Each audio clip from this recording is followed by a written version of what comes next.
Okay, welcome everybody. It's our greatest pleasure to welcome you to the Net Zero Zone Digital Conference. It's going to be a 3-hour digital conference in times of COVID-19. We're really trying to recreate the conference experience digitally. We call ourselves the Net Zero Zone because net zero is a concept where everybody understands direction, no greenhouse gas emissions or no net greenhouse emissions by 2050, which means that all the remaining greenhouse gas emissions have to be offset.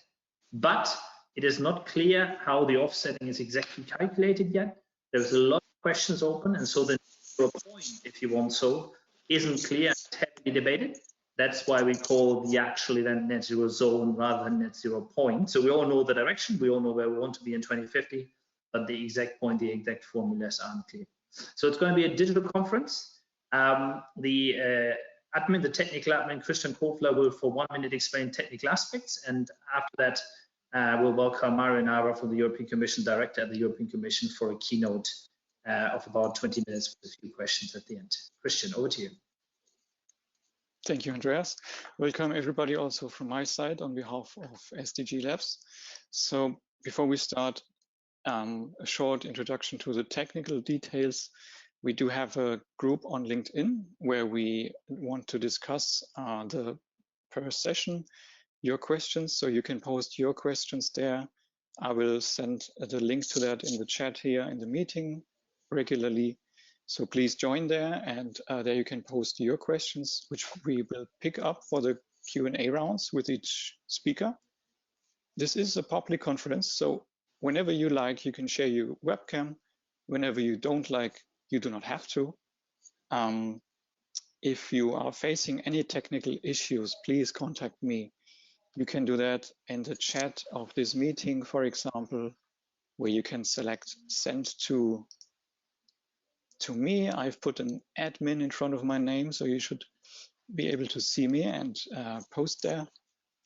And we will be recording this conference so that we can make the sessions available to a broader audience afterwards. Yeah, and besides that, I'm happy to have really good speakers here, and look forward to it. Back to you, Andreas. Thank you very much, Kofi. Now we welcome Mario Nava from the European Commission to give his keynote. Mario, over to you. Thank you very much, and good afternoon, everybody. I was doing these conferences before the COVID crisis. What I used to say was that we still needed to explain why finance and climate issues go together. I think people progressively have got it to understand it in the course of 2018-19, but still some explanation was due. Now I think this is completely besides the point, and I certainly do not need to give any more explanations. But probably what is important to recall is that the crisis we are facing today, and the topic of today, my topic of today, will be how we use the current crisis as an opportunity in order to meet the Sustainable Development Goals. And the crisis we are facing today, of course, it took many of us by surprise, but it was also somehow anticipated by a number of people. Back in 2009, the UK Chief Scientific Advisor, Professor Beddington, warned that a perfect storm by 2030, including food shortage, climate change, water scarcity, insufficient energy resource, and whatever else could come. Then we have had the UN Paris Agreement, of course, and the Sustainable Development Goal, which have made the financial industry more aware of the risks that climate change and environmental degradation pose to humanity. If those of you who have taken the effort to read the Commission's work program, the Commission work program of 2020 was adopted on the 31st of January. So I would say still a pre-COVID period. Not many people realized that COVID would come. And if you read under the Green Europe, the first few lines really say that maintaining health of the planet is one of the biggest is one of the biggest challenges and responsibilities that we do have. And then he goes on saying that preserving the planet, the natural disasters can really hamper our security and our safety. So I believe that we are witnessing that those words that may have seemed distant only a couple of months ago, in reality, they just forewarned us of what may happen. So I think what we should do as responsible policymakers, and also as responsible, in your cases, Andreas, and all the other on the platform, scientists and experts in different disciplines, we should basically learn from this and try to make sure that in few years we will not regard the COVID as only a foretaste of what may have come, but actually we should work to prevent that else and possibly more and possibly bigger would come. So I think the theme of strengthening resilience of our society is quite a crucial theme, and I really would like to do it with you today. First of all, what is the EU response to COVID? Let me give these, because a lot has been said recently in Europe, what Europe is doing, what Europe is not doing, and so on and on. So it's good to just give the facts and stick to the facts. As we know, on the 23rd of April, the EU leaders endorsed a package which had been proposed by the Eurogroup, package of $500 billion, 540 billion, with three safety nets for workers through the SURE, the emergency fund, the so-called SURE, which is mutuated from national existing systems that many of us know. It's called Kurzarbeit in Germany, it's called chômage partiel in France, it's called Cassa Integrazione Guadagni in Italy. But the system is always very similar. It's a mechanism that basically helps companies to keep employment in a moment when there is no demand, and in this case, even no production, even no supply.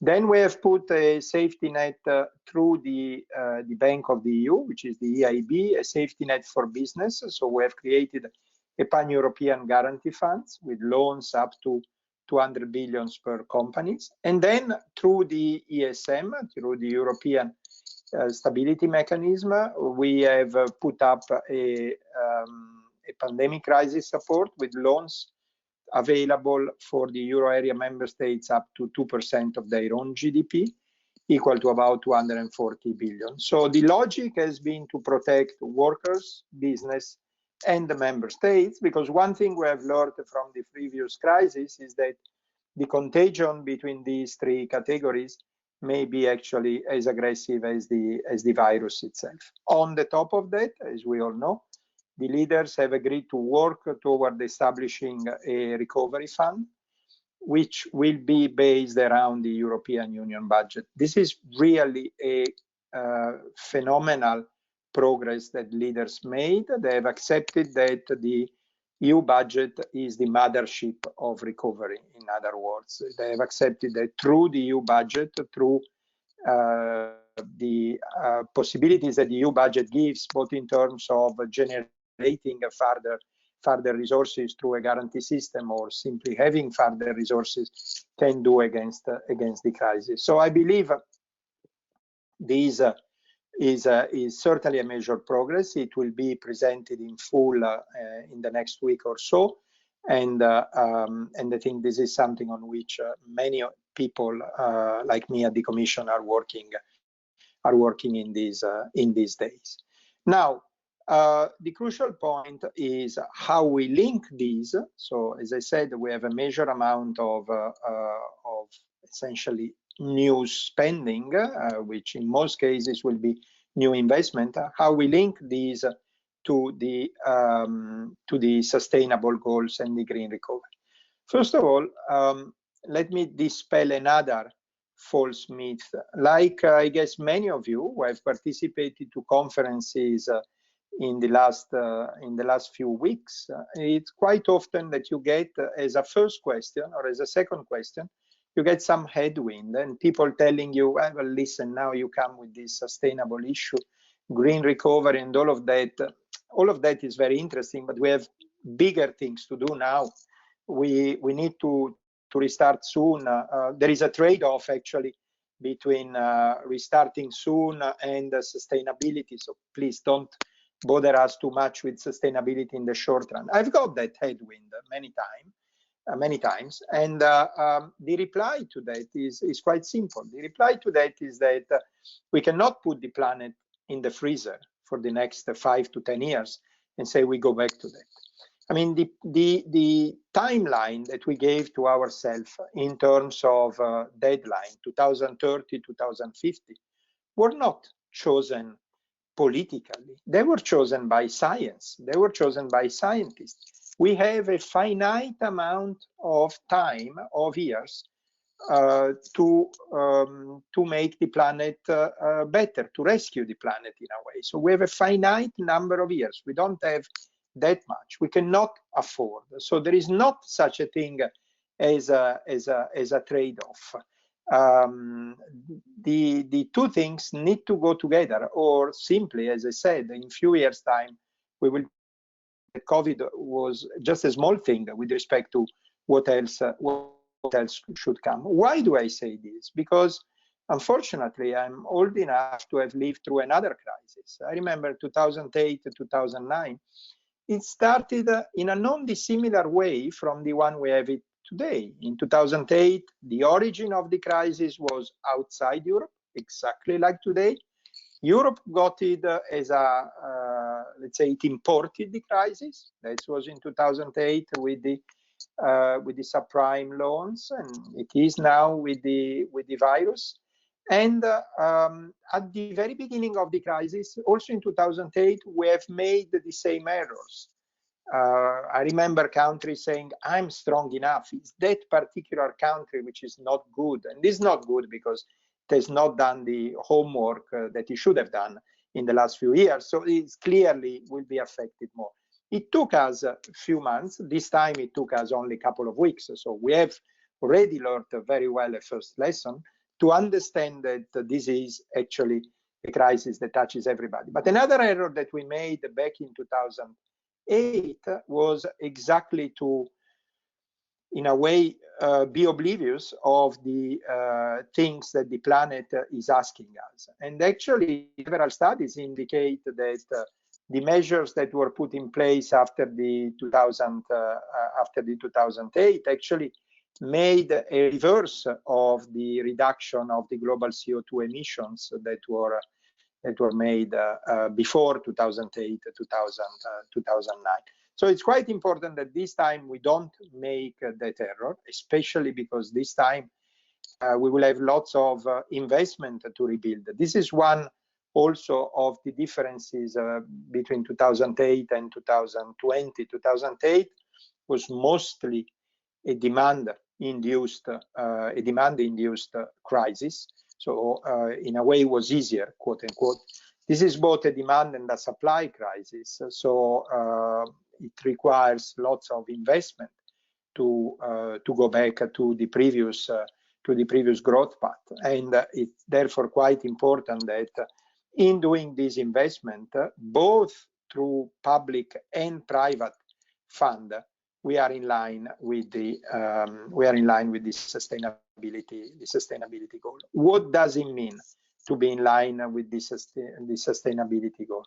Well, it means first of all to have a common vocabulary, to have a common set of guidelines of things to do. As you know, we at the European Union, we believe a lot in the EU taxonomy, which is something that we have worked a lot on that, and we certainly did not work alone. The political side of that was we reached an agreement in the trialogues with the Council and Parliament, so Commission, Council and Parliament. We reached an agreement late in December 2019. And again, excellent that we did so. Of course, we didn't know COVID was arriving, but I wouldn't have not liked to reach an agreement now. So it was very good that in a way we respected the timeline. And we were able to reach such a political agreement, which was objectively a path-breaking result. We were able to reach that because on the technical side, we were extremely well supported by the TAG, by the so-called technical expert group, or the TAG. As you know, the TAG presented the final version on the 9th of March. It was published on the 9th of March. And on the 12th of March, we did probably one of the very first digital conferences out of Brussels. It was actually an hybrid model because we had all the speakers in the same room, thing that today is probably not allowed anymore. But on the 12th of March, it was still allowed. So we had all the speakers in one room. But we did not have the audience. The audience was digital, as it is today. And hold you tight, we had 1,400 attendees from the beginning till the end, much more than how many they could fit in a room, obviously. And overall, we had 15,000 contacts during the day, from United States to Australia, in spite of the time lag. We started at 10 o'clock in the morning, which was 4 o'clock in United States, and we had something like 250 contacts from the United States. That, I think, is a testimony of how good the work of the TAG was. And so today, I really would like to take this opportunity to thank Andreas Höppner, of course, but also Nadia Humphreys and Jose Luis Blasco, that will be speaking after me. It's very simple. Without their excellent work, we would have not got an agreement in December 2018 with Council Parliament. So that's very, very clear. The crucial part of the agreement is what? Is the delegated acts. The Commission is entrusted to do delegated acts. Sorry, I was being muted. This is very ambitious, but the whole program is ambitious. So I don't feel I need to apologize for being ambitious. The TAG, the Technical Expert Group, somehow has finished its work, although they were kind enough to accept an extension of the mandate till September in an advisory position. So they are now helping us advising, and for example, they are helping us now with the work on the COVID, but also in addition to the TAG, or once the TAG will be finished, we are launching a platform on sustainable finance, which will be the new European Commission expert group. This group is supposed to start in autumn of this year, 2020. The selection will be made through a call for applications in the second quarter of 2020. And clearly, this platform will work on the 4 outstanding environmental objectives and will work with us to prepare the delegated act on sustainable use and protection of water, transition to a circular economy, pollution prevention and protection and restoration of biodiversities. So this is what we expect from them. As I said, there will be a call for application. We will select them like always we do in full transparency. The call for application will be published next month, most likely. So toward the end of May, beginning of June. Stay tuned. There is a special page. I'm sure all those interested people will not miss it. And if you really are uncertain, just contact us. We will get to you. Before I finish, let me make the link between the consultation that we have out, the sustainable finance strategy, and the current crisis. As I was saying, the consultation is around 3 big areas. Area number 1 is strengthening the foundations for sustainable investment and creating a good enabling framework with appropriate tools and structures. Area number 2 is about providing greater opportunities to have an impact on sustainability for citizens, for financial institutions, for corporates. And area number 3 is, of course, mainstreaming climate and environmental risk into financial institutions and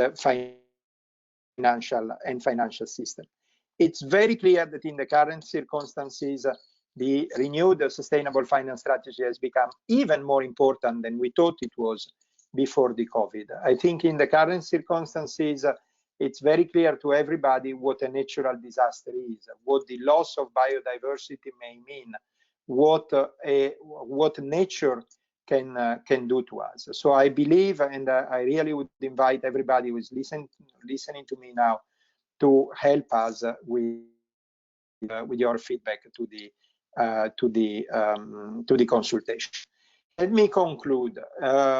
It's very clear that we will come out of this only with smart investment. Why with smart investment? First of all, why with investment? With investment because most forecasts are for a major decrease of the GDP across the European Union, maybe stronger in some countries than in others, but overall a major decrease of the GDP.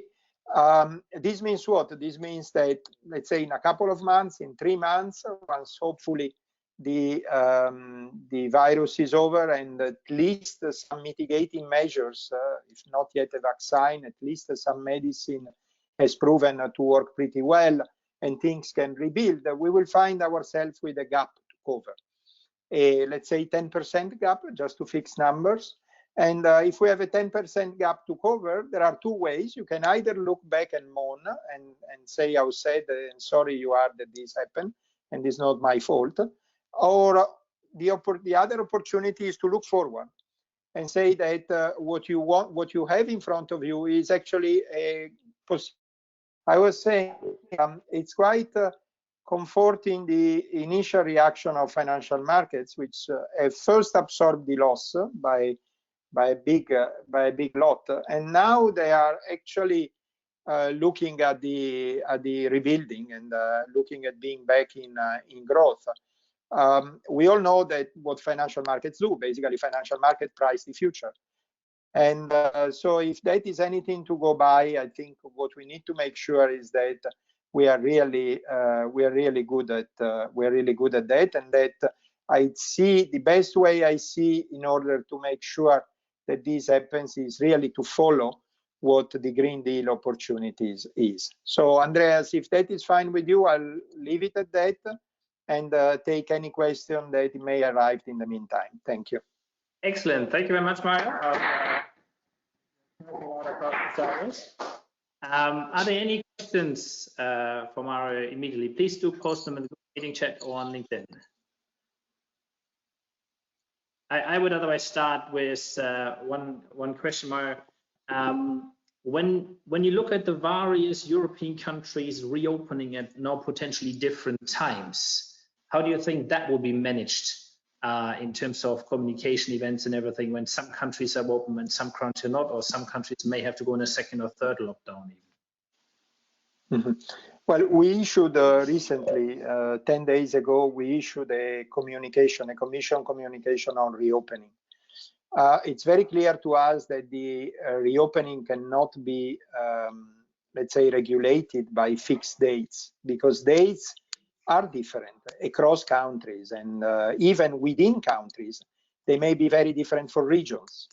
And I'm not only thinking of far apart regions, even close by regions may be very different. I mean, look, for example, the north of Italy, that was one of the area most in difficulty. I'm from Milan myself, and Lombardy had a major crisis, which Veneto, which is bordering, did not have. Veneto was much closer to an Austrian development, so to speak, than a Lombardy development. So I think I'm not shocked by different timing. I think what is important is that we are good at measuring the parameters that allow for the reopening, that risks are not taken.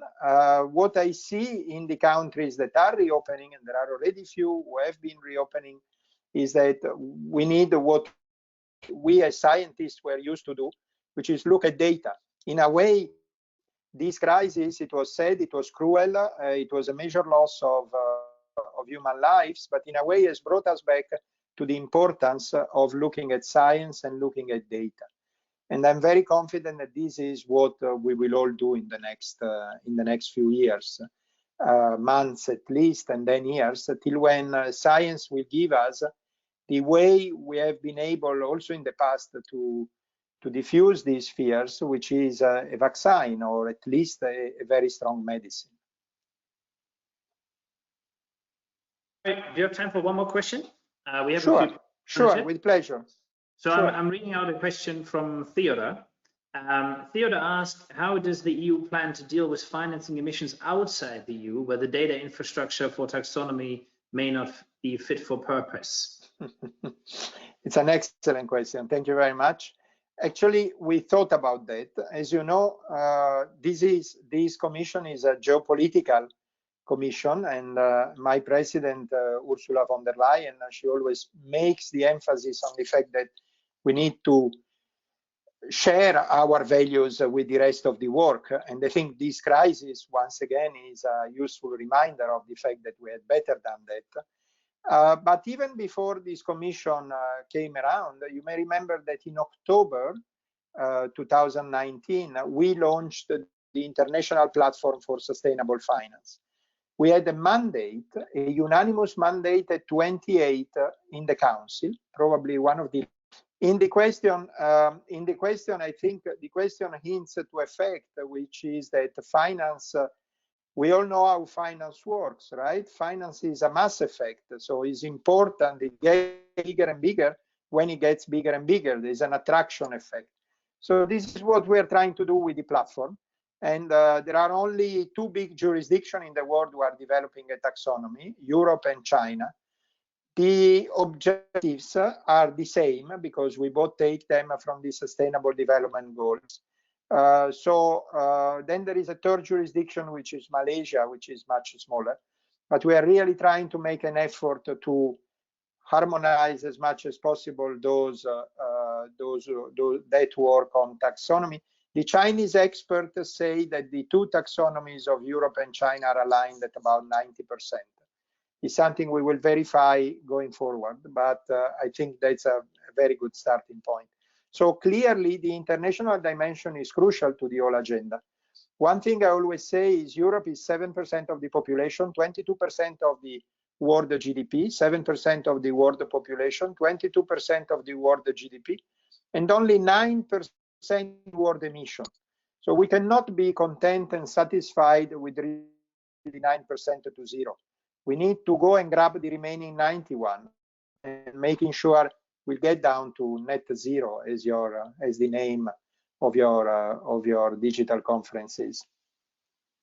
That's an excellent way to close. Mario, thank you so much for your keynote. Thank you very much for commenting on this question in particular, which Jose Luis will also comment on. And we are now handing over to the second speaker and giving a lot of. Thank you to you. Thank you very much. Goodbye.